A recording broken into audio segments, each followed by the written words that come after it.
Last week when we did the subcommittee markup, I was reminded that I have known many of you for such a long time. I've traveled with many of you for such a long time.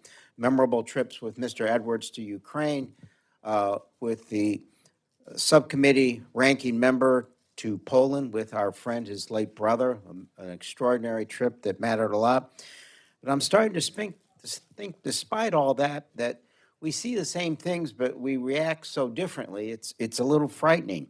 We grew up with the notion of, I'll believe it when I see it. I'm starting to think we've come to the point where I'll see it when I believe it.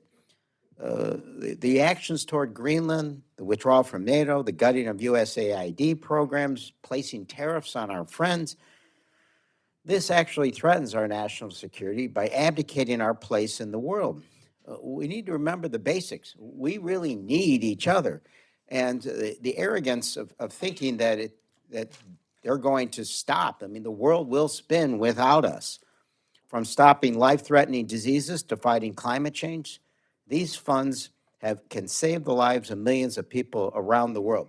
Just yesterday, the New York Times reported that there was a resurgence of AIDS in Zambia after the PEPFAR program, which had saved hundreds of thousands of lives, was cut off. Now that virus is advancing, and our response is to threaten to end the remaining funding we are providing unless Zambia gives us unchecked access to their rare minerals. This is the fundamental transactional relationship. This isn't just a decision that's costing lives, it's letting a dangerous virus spread, and it's not enough. It's devastating loss of soft power for the U.S. We must be reminded that epidemics don't start here, typically in the United States, but they don't stop at our borders. What we do there saves lives here as well. And Canada was referenced. And I said last week, if we can't get along with Canada, what's wrong with us? I'm starting to think there are members of the administration that when they were in kindergarten, they got notes home that said that they don't work and play well with others. Here, it gets really serious when you don't work and play well with others. It's also time, as I said, to look at the words of someone who had a great understanding of our place in the world at a historical time. In FDR's last inaugural, which he gave at the White House, he captured the essence of the moment that we are currently in. Before the Second World War, he had to contend with the Americans who wanted the country to remain isolationist. And after the war, he said, "We have learned that we can't live alone at peace. Our own well-being is independent. Our own well-being is dependent on the well-being of other nations far away, and that we have learned to be citizens of the world, members of the human community."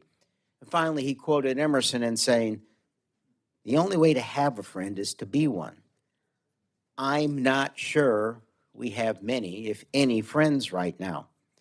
My friends are proposing a 5% cut to the 2026 funding. That's $12 billion lower than the 25 level.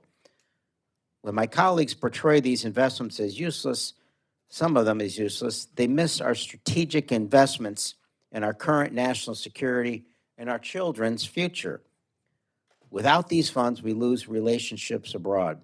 We abdicate our leadership to the world, to China and Russia. And finally, I want to highlight what Secretary Mattis reminded of. As President Trump's first defense secretary, if you cut the State Department, you better buy me more bullets. If we continue this trend, I don't think we can buy enough bullets to keep ourselves and our allies safe.